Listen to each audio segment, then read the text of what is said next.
Thank you for tuning in to the Phillip Scott Show. My name is Danielle DeVita. I talk about all things relationship, marriage, and femininity. So today I wanted to talk a little bit about love languages. And yes, you're going to say, oh, I know all about love languages. I've even coached people where I brought up love language and they're like, yeah, I know all about it. I understand what love languages are. And then as you listen to the conversations, they're not doing the love language of the other person. So I hope that you have an open mind, an open heart, and you can be able to receive this. This is something I've done in my marriage. I've been married for almost 12 years. It has worked, okay? And there's reciprocity. So the key to this, the only way this will work is reciprocity. Because yes, while marriage is hard, while relationships are hard, they're only really hard when one person is doing all the work, all right? So when I say it's hard to break old habits or hard to, be mindful of some of the things, but the relationship of being with this person and wanting to do these things can come naturally easy because you do it so much. It's just like secondhand nature. All right. Talking to your man with love, secondhand nature. Hey, I love him. So everything that comes out of my mouth is going to be, good. I'm not going to have to put my foot in my mouth later. So here we go. Love languages.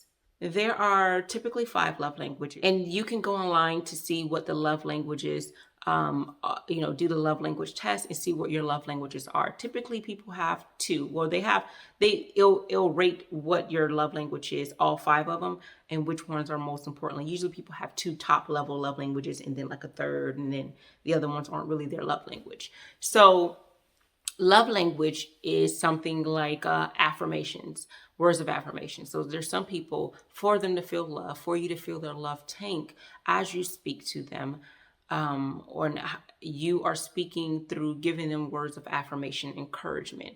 So these type of people do not sit well with you speaking poorly about them, talking down to them, treating them like gum at the bottom of their shoe. They will immediately feel unloved when they see you do this. So these are things that makes them feel more loved when you do these particular things. And words of affirmation, typically I have seen, whether it's in my own family, my husband, my sons, more males typically need words of affirmation. They need that boost, that encouragement. That's why I say it's highly important about respect. That's why men care so much about respect and how you speak to them.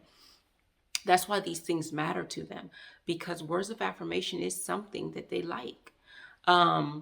So they need a woman who's going to always speak wonderfully of them.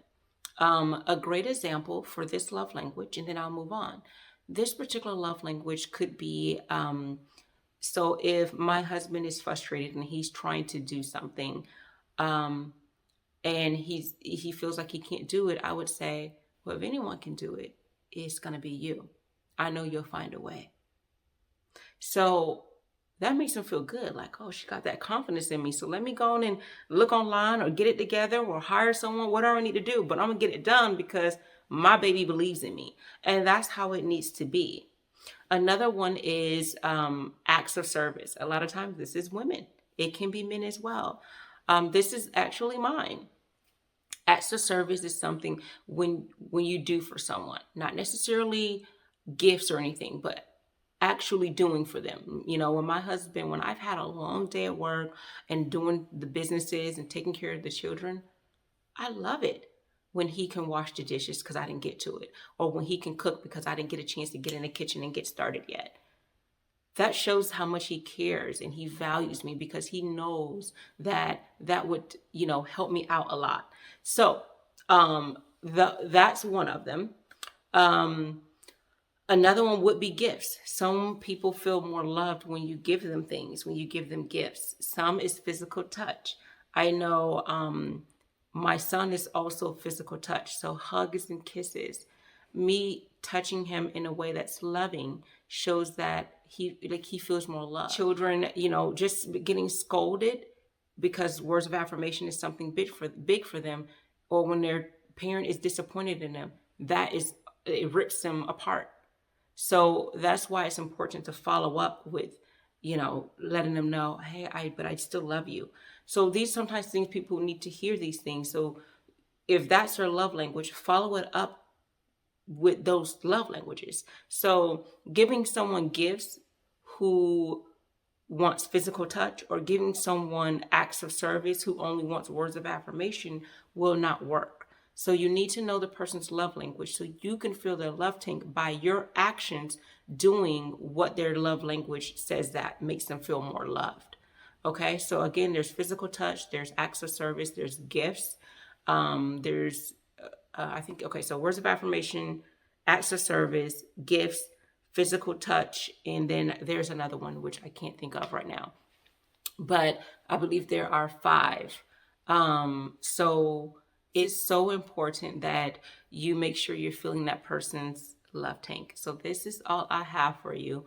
Make sure you go and do the love language quiz, and make sure you're fulfilling that love language. Do what it is what it is that they need to feel loved. Thanks for tuning in. My name is Danielle DeVita. Take care.